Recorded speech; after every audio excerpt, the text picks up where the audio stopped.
Okay, so everyone, I hope we still have the energy. Pero ito po ang The Faceless Ones and another episode for our nagbabagang patatas, hot potato. So, mainit or trending topics na nakikita natin. So, for today, medyo worldwide yung ano natin kasi sayang naman. Pero before that, again, this is your host, Dual Hati or Ati for short. And I'm the and I'm your other host, Supremo or Primo for short. Welcome again sa Nagbabagang Patatas. Just a disclaimer, the views and opinions na pinapakita namin dito or sinasabi namin does not reflect the values of the production company or yung ibang host sa The Faceless Ones. So so dito wala tayong filter, so we can say whatever we want. Yeah. So ano bang topic and however natin we want it. Yeah. Ano bang topic natin ngayon, Annie? Okay, so eto, gusto ko talaga itong topic na to. Work from home. Trabaho sa bahay. So, ang dami kasing mga posts dito sa internet. Super serious siya when it comes, siguro hindi sa Philippines, dito sa atin. Hindi siya ganun ka-serious or, but the thing is, we have to face it, no? Medyo pa end of the year na. COVID is not being treated as if it's a crucial thing in a life and death threatening or situation. More or less, the era will come to an end. There are companies, okay. So may mga countries, no? I won't mention na they're specific, but they're top countries na parang iniisip nila, they're having this ongoing debate. Hindi mo masasabing kung kaninong side, kung business perspective, kung government perspective, or dun sa mga labor force perspective, no? So, I would say, even the richest people are now buying more buildings. Kasi hindi na sila profitable, di ba? Parang may mga buildings, building owner ka, you actually profit when someone rents your space, right? Pero kapag wala nang nag-rent sa'yo, ang mangyayari nun, hindi ka na rin magko-contribute to economy kasi wala nang bayad ng tax. Kasi magbabayad yung occupant mo ng tax for operations, tapos ikaw magbabayad ka ng tax for profiting over the rent, di ba? So, all in all, meron talaga siyang economic effect. Pero, meron din namang, may mga pros and cons siya to be specific. So, one thing for the meantime is Philippines government itself would like to push work from home muna, no? If hindi man full time or 5 days a week you work from home, but they're leaning more on like hybrid. If you have the capability, if not, i-push mo na magkaroon ka ng capability. Pero bigyan mo ng opportunity na magkaroon ng privilege na work from home itong person na to for say 3 days a week and then 2 days papasok siya sa office. So, ganun yung siguro depende sa type of work, but yeah, at least yung government natin, yay for the Filipino people kasi that's yung gusto na lang i-push for the meantime. Tsaka maganda ma-legalize to, no? I mean, na-put siya into like parang in law. Kasi parang ma-standardized para hindi lang yung parang based sa company met. I mean, it should be better na parang if there's a law na nag-regulate ng work from home, para at least kung ikaw yung empleyado, at least you could say na parang as per labor law, ganito, pwede ako mag-work from home. So maganda na binibigyan pansin siya ng government. So it's not like an incentive lang ng company na kami mag-work from home, hindi kami pwede. So maganda na nagiging discussion siya within the government or in our government. So yeah, correct. So para ma-pick up yung kasalanan nila last year nang in-announce nilang bumalik na daw tayo lahat sa office. Tapos may COVID pa. Sobrang delikado pa pala. Tapos counterintuitive pala yung action. Anyway, madami nagkasakit nung pinabalik yung mga tao. So, parang nagkaroon din ng sudden peak. Or parang, ano bang tawag? Sudden peak ng cases. Tapos biglang kaya binawi nila. Anyway, di tayo statistician para dito. Pero magsaya tayo, magbunyi tayo, mga Pinoy. Dahil for the meantime, meron tayong work from home. But yeah, for other countries, hindi siya kasing I don't know, maybe lenient or kasing positive on this specific specific topic. So, Primo, let's just point out some pros and cons for work from home. I guess focus tayo doon para lang maano natin, yung mga Yeah. perspective natin. Well, unang-una dyan, of course, Philippines sa Manila, one of the worst traffic in the whole world. Ang daming time talaga na masisave.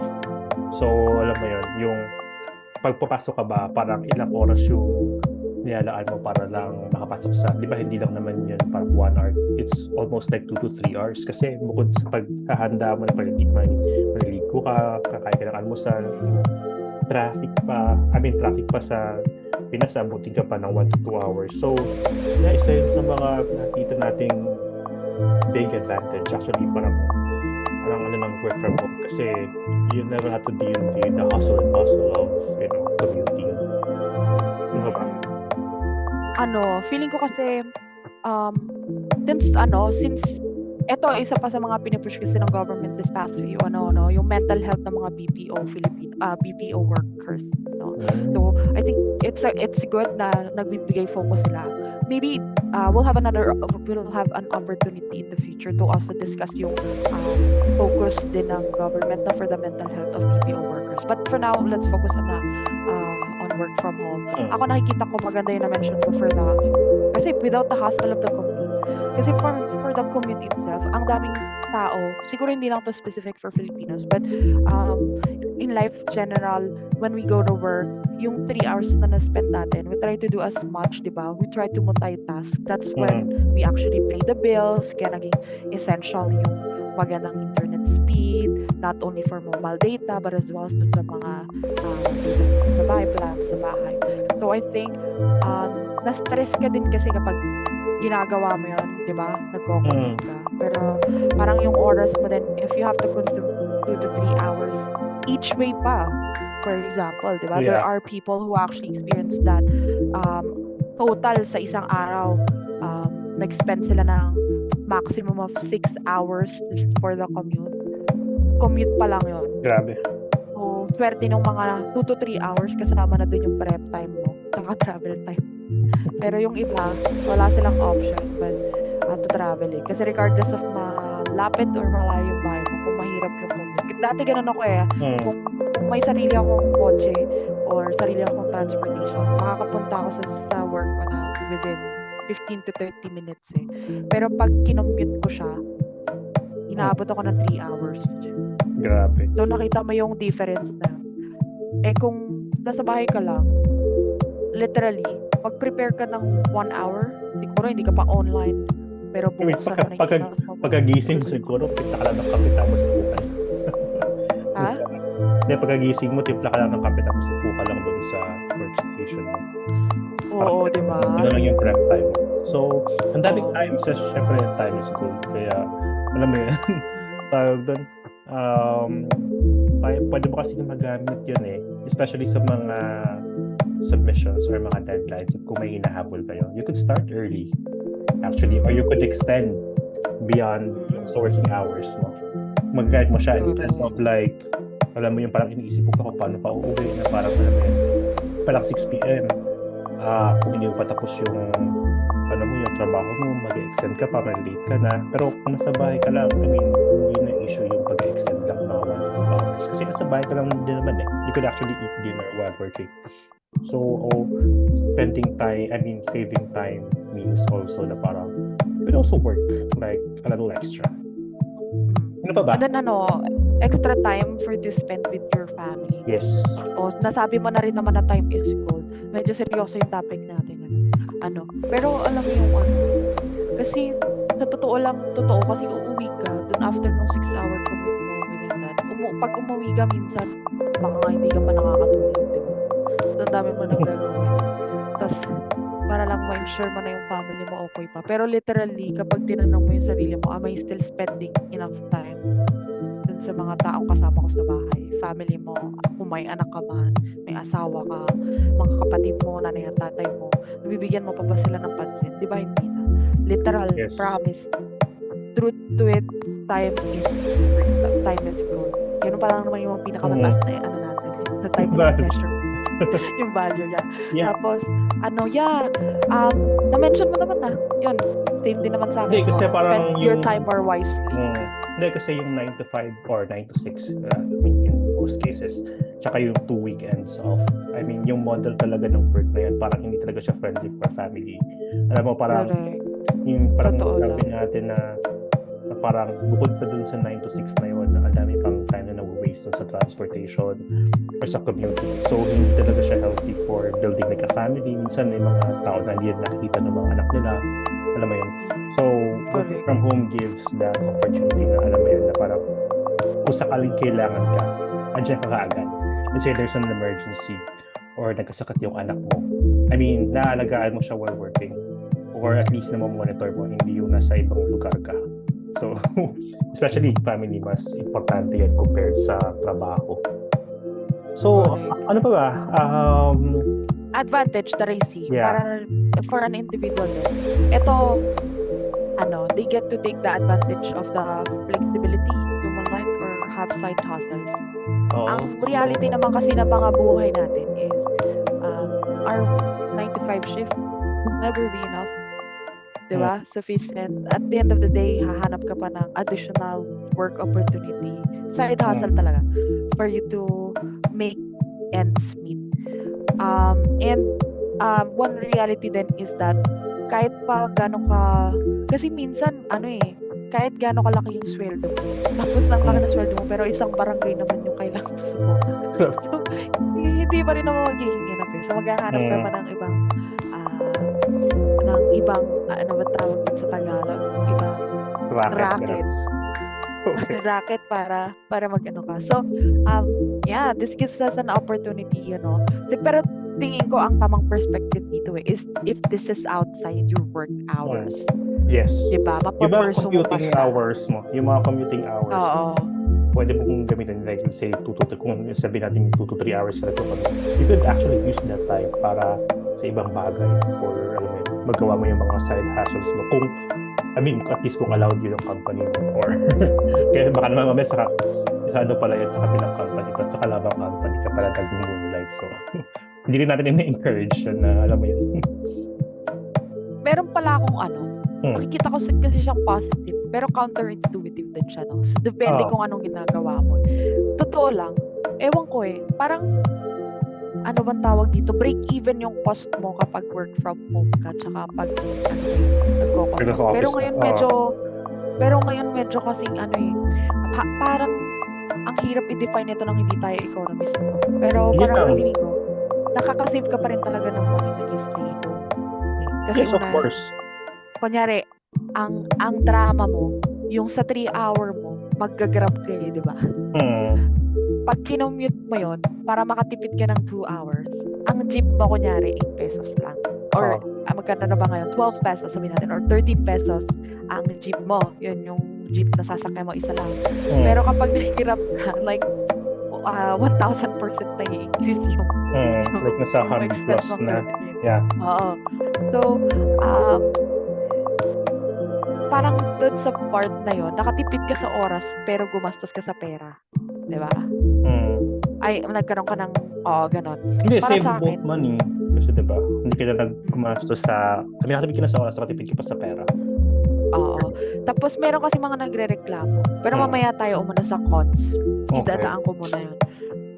Tapos, companies. Syempre, ewan ko kung bakit hindi nakikita ng mga companies to. Before, kasi dun sa previous work, may pa-work from home na sila. Tapos, company actually save expense kasi hindi naman binabayaran or siguro it might be different to other countries kasi dito siguro nagkakatalo kung bakit gusto nilang i-pursue yung return to office sa ibang countries, no? Kasi in reality, nakaka-save naman dapat talaga yung company ng expense. Kasi dito sa Philippines, ang swerte mo na kapag meron kang internet allowance. Diba? Pag work from home ka. Tapos, meron pang mga company na merong binibigay na allowance for electricity. Yeah, okay. Oo. Kaya, dun siguro magkakatalo if ever. Pero, at the end of the day, ang company pwedeng lumaki, pero hindi niya kailangan mag-rent ng other floor. Yes. Diba? Space for office space, yeah. Oo. Syempre, mas mahal yun. Kunyari, sa BPO ka, hindi basta-basta yung mga nirerentahan na spaces ng BPO. Mm. Kasi restricted yan to specific qualifications or they have to meet standard and strict um, requirements para bigyan sila ng go signal for them to operate. So yun, nasisave ng company yun. Kaya nga ngayon, i-review na rin, eto magandang part, i-review na rin ng government natin na nabasa ko to sa news na pati kasi yung PEZA, most BPO companies, kaya may limitation sila kung bakit hindi makapag-work from home due to PEZA. Okay. So, kaya parang hindi ko alam yung specific parang meron kailangan na ino-occupy na building under PEZA, tapos yung mga so medyo more on ano bang tamang term? Parang law, tapos yung kumbaga parang siya specific na requirements dun sa BPO for them to be able to operate. Yun lang yung like kailangan may pinaka-generic, specific area, parang office area sila. Yeah. Parang physical na office. dapat ino-occupy. Na dapat meron kang certain number of people din na pumapasok dun for it to be considered na ma-meet yung requirement na yun. So, maganda yun, no? Hindi tayo lawmakers, but I think this being addressed din will actually simplify and help pa rin yung mga companies para mag-pursue nila. Kasi kung people, for example, for most people o companies, ang resource mo kasi yung tao mo, di ba? So, if ina-address din ni government yung needs basic needs kasi din yung nagkakatalaga bakit magiging importante siya. No? May basic needs ka na nasa-sacrifice kasi kailangan mo pumunta sa office. Diba? So, that being addressed will actually help everyone. Magiging mas okay yung mental health and physical health ng employee mo. Mas magpa-perform siya. Nakaka-save ka sa list mo. Ganon. So, yeah, it will have an economic impact definitely. Tapos, yun lang. Feeling ko yun yung mga most top.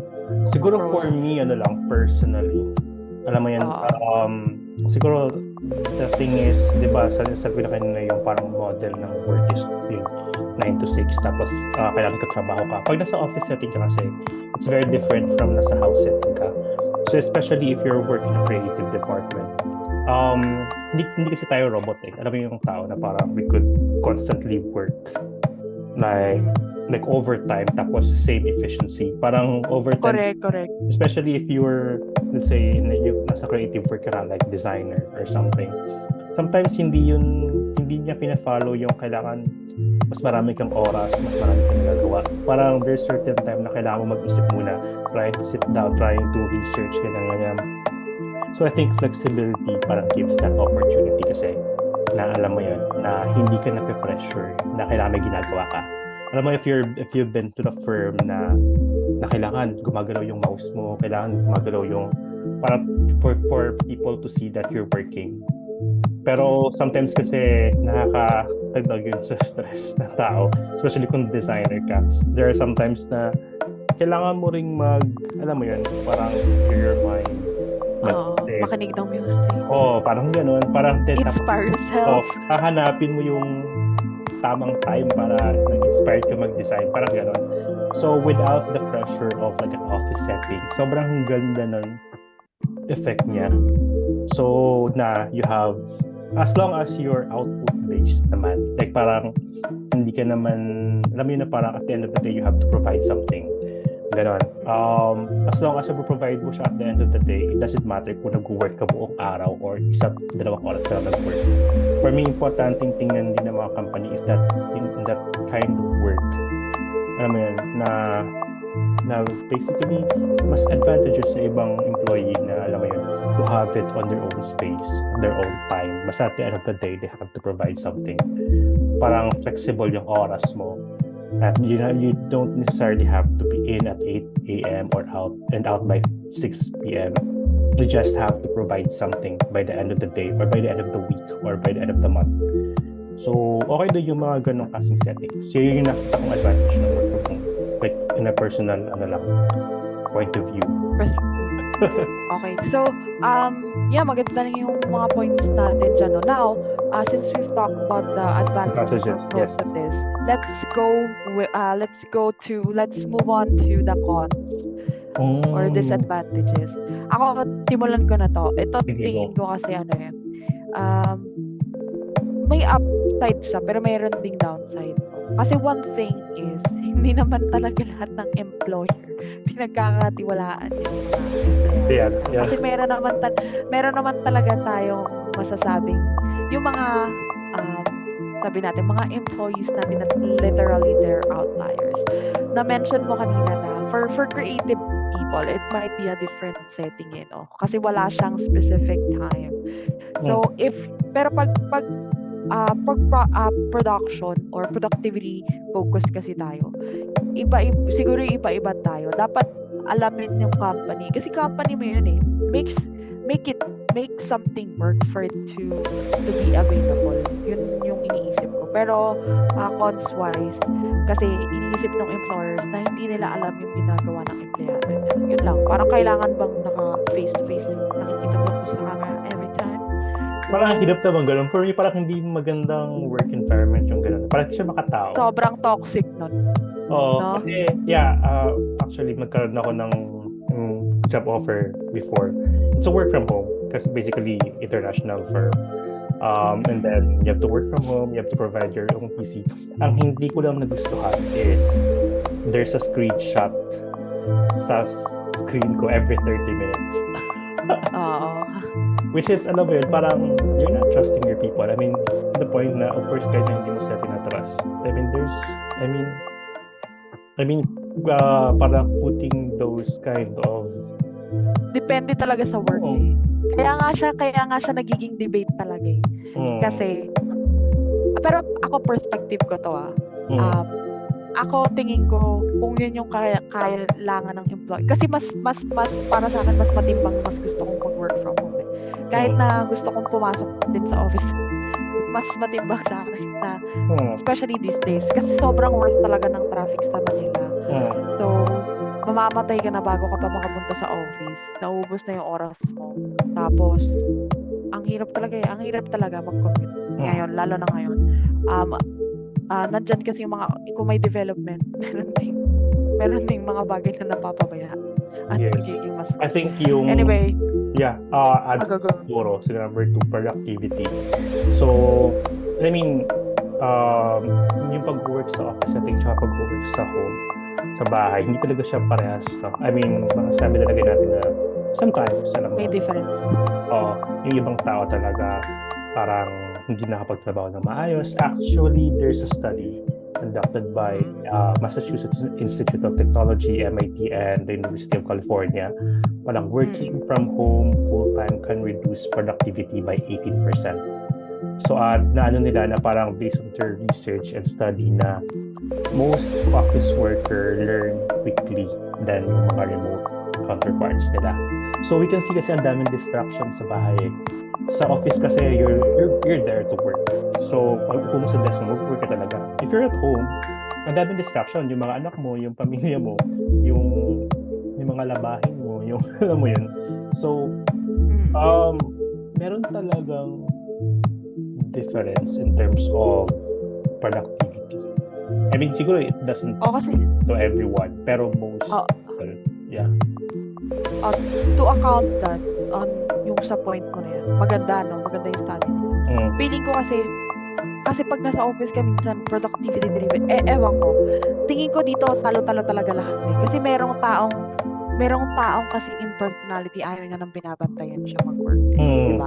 Meron namang taong dahil hindi siya magaling na sa focus, hindi siya magaling ng focus niya is madali siya ma-distract, kailangan niya ng management. So, depende siguro sa tao mo kung magiging efficient yung work from home. Pero, yun, tama ka. Kasi ang premise kasi is regardless of whether you're working from home or working in the office, ang goal kasi ng company natin at the end of the day is our 100% productivity. Hindi naman ibig sabihin na i-dedicate mo lahat ng oras mo. Siyempre, nandun mo mag-break. Pero, hindi mo kasi, kung ang point dun is, hindi mo na-meet yung actual expectations for you. I think that should be addressed as a performance issue, not because you're working from home. Pag self-assess ka, pag nandun ka sa position na yun, diba? Parang hindi siya, I don't know, mas expert sila sa atin yes, observation. Depende siguro kasi sa work din. Kasi especially if your work includes like collaboration, tsaka like parang teamwork or anything. Kasi nasasabi natin kapag nasa office tayo, ang bilis lang kumausap ng tao. Like, just go to their Correct. Tama rin naman.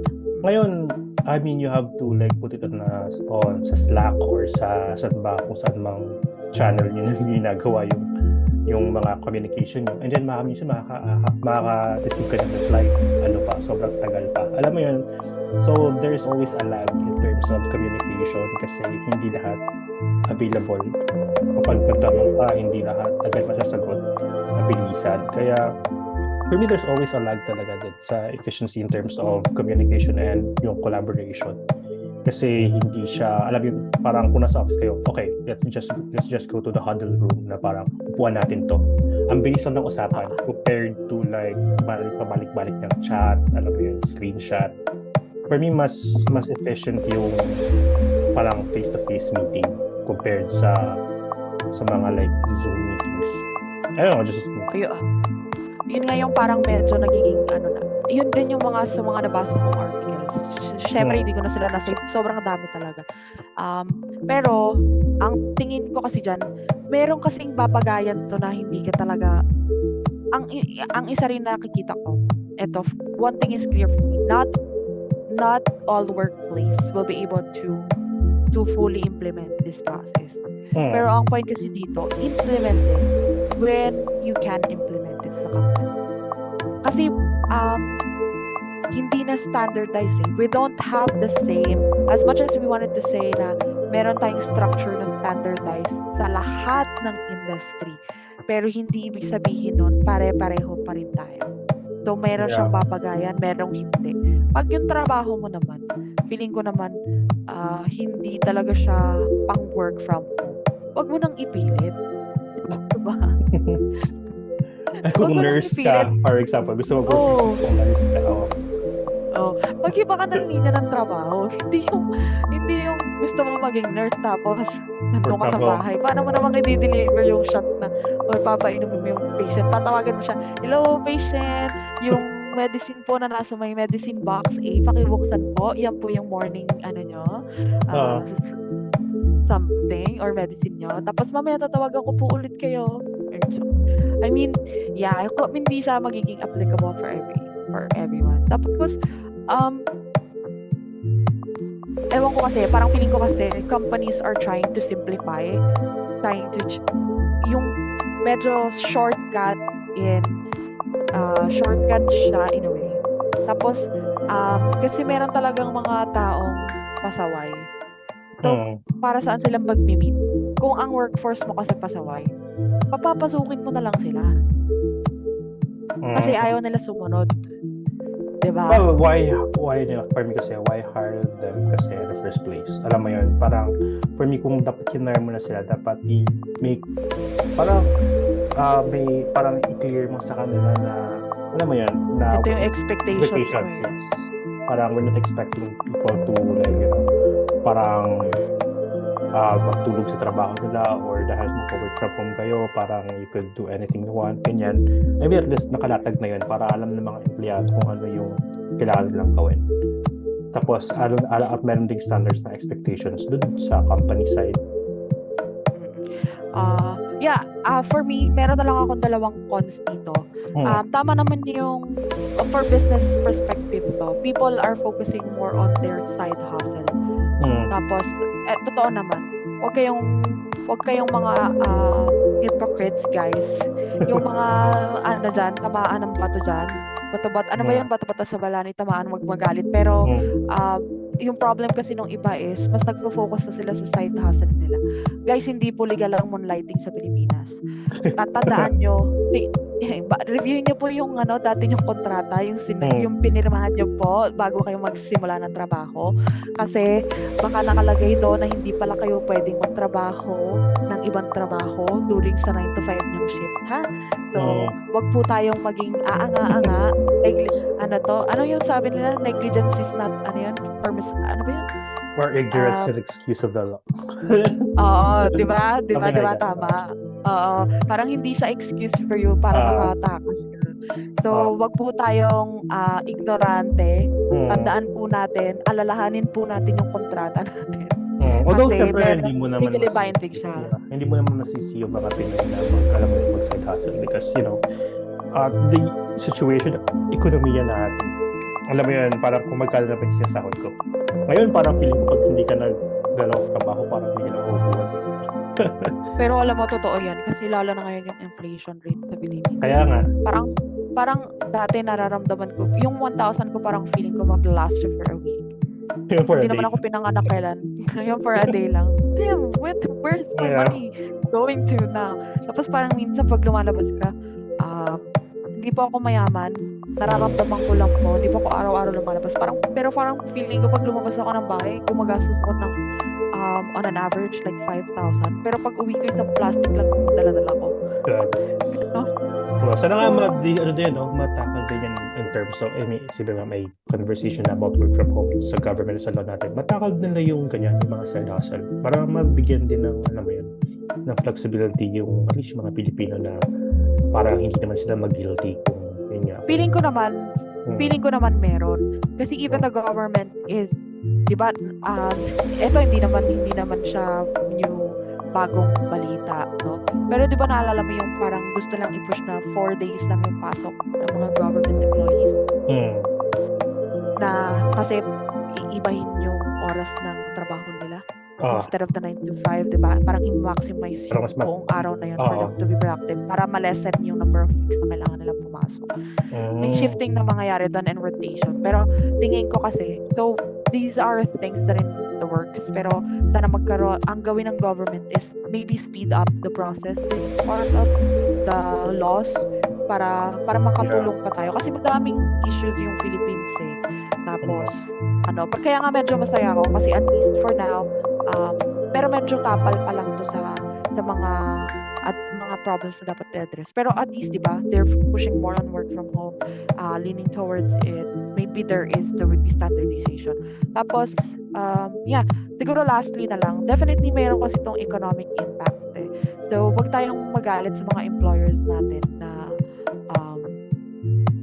kapag kailangan nila tayong pabansin. Kasi baka hindi naman talaga tayo productive at the end of the day. Kaya nga sabi ko, kailangan mong i-address sa sarili mo. Ang tanong kasi dyan, kung talagang productive ka o hindi.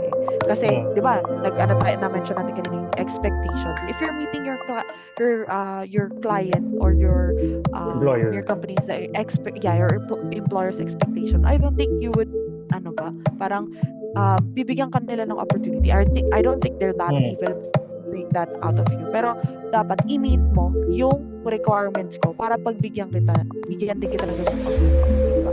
So, give and take yung relationship nila. So, ako yun lang for the key things. For the pros and cons. Takeaways mo. Or siguro, if you want to add anything hindi, more. sa akin siguro. Takeaway ko na lang siguro. Kasi it will still depend on the person. Kasi sabi mo kanina na parang i-assess mo yung sarili mo. Kasi ako, wala naman akong tutol sa work from home. Hindi naman ako tutol sa work in the office. Actually, I've been working in the office for like 2 to 3 years na. Parang yung pag-work from home, hindi ko na siya ginagawa. And I still remember nung nag-work from home ako. Depende kasi sa tao. Like, kung mag-isa ka lang sa bahay, nakakabaliw talaga siya. To the point na kahit nung pandemic, I still go to the office sometimes kasi hindi ko na talaga kaya. Alam mo yung parang ka nasa kulay. So, parang napakaliit na ng kwarto mo, tapos doon ka na pag-gising mo, trabaho, tapos tulog. Ganoon na lang yung ginagawa mo, tapos hindi ka na lumalabas. So, hindi rin tingin ko dapat i-add din natin siya as cons, no? As a con. Depende sa mental health. Pero for me, magandang ma-standardize yung work from home. Let's say, maganda yung hybrid. Yung I will always side with flexibility. Alam mo yun. Kung output-based ka naman, hindi ka naman yung kailangan oras-oras nandyan sa work. If you could provide something, if you could, meet the expectations, I think dapat nabigyan ng mga employee ng flexibility yung mga employees nila kasi mas for me, mas magiging efficient yung tao kapag, alam mo yun, kapag they felt na happy siya. Oo, tsaka hindi masaya sa trabaho niya, hindi siya pressure. Oh, Alam mo pressure, yun? yeah. It takes off the stress, it takes off the Tapos, pressure. they Totoo yun. always have that option na parang to work like remotely, to work, let's say, habang nasa bakasyon, habang nagka-travel, I mean, they could work. I mean, napakagandang, alam mo yun, isipin na you could have a May break. ganun kang option. Oo. Yeah. Yeah. Ikaw ba? Oo. Lastly. Siguro, oo, pero hindi ko na to. Medyo nasabi ko naman sa kanya. For the company, syempre, listen to people's sentiments. Yung akin lang, if they cannot go to work, make work from home a privilege, di ba? Kung gusto natin mas maging stand or gusto natin magkaroon ng criteria, maybe let's something to think about is ibasa natin sa performance nila. If they're meeting their targets, regardless of kung ano man yun, di pa work from home yun. Pag wala kang problema sa kanya, kapag nag-work from home siya, work from home mo. Pero kapag di niya meet yun, para sa mga ganong type ng empleyado, no? Work naman tayo with integrity. Kasi wag mong tulugan yung trabaho mo, for example. Kasi it's common case Yun yung problem mo O di kaya wag mong pagsabayin yung work mo. Wag mong pagsabayin yung work mo kung meron kang na-compromise. Right. Kasi, gusto mo ang i-push na give and take kayo ng kasi trust niyo yun sa isa't isa as an employer, as an employee, diba? So, bigyan mo ng opportunity, ng room yung mag-build yung trust nyo. So, work with integrity for the individuals. For companies, listen pa rin tayo sa sentiments. Gawin nating standard tama yung sinasabi mo. So, tingin ko yun yung mga magagawa natin for it. Yun lang sa akin.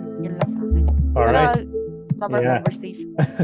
So, gusto ko rin pag-usapan pero we're running out of time. So, maraming salamat ulit sa pakikinig. If you kung nakikinig ka pa rin up until now, I mean, thank you so much. Thank you. If you want to say something, kung may meron ka mga suggestions sa mga topic na gusto mong pag-usapan, just comment down. Hit us up, yes. Yeah, and subscribe and hit that notification button. Oo nga. Tama. Bye, guys. Maraming salamat. See you again on the next episode. Maraming salamat. Bye-bye.